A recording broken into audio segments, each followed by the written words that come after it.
कहे ऐसन कहलू मैया,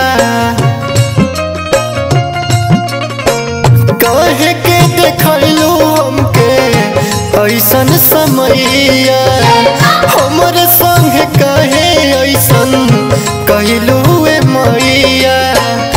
सुन सुन के ताना हमार मन घबरा जाला, सुन सुन के ताना हमार मन घबरा जाला।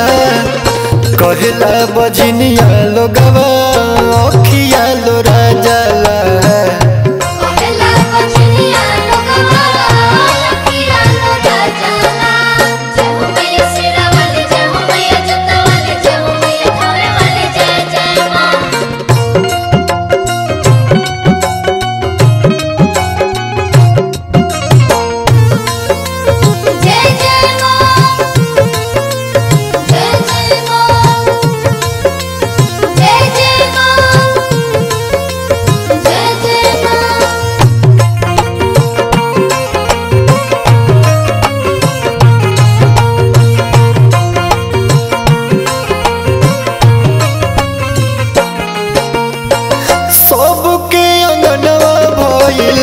बाटे गोकुल धाम जी हमरे अगनवा कहे परल बह बिरान जी।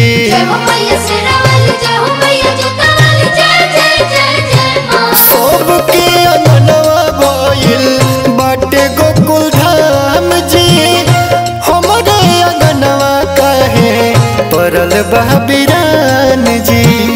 इहे बात से हमके जियते मुआ जला, इहे बात से हमके जियते मुआ जला। कहला बजनिया लोगवा अखिया लोरा जाला,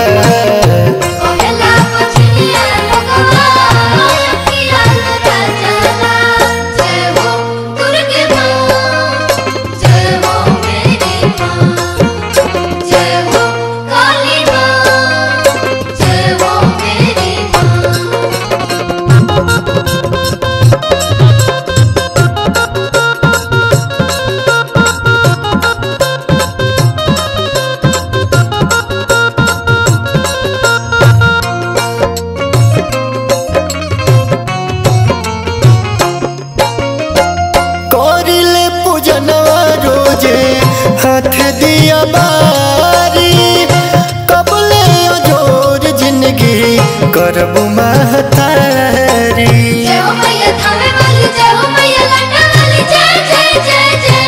कोरिले पूजनवा रोजे हाथ दिया बारी कबले जोर जिंदगी करब महतारी।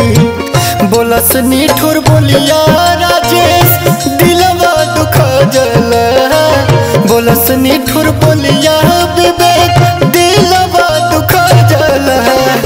तो कहला बजनिया लोगवा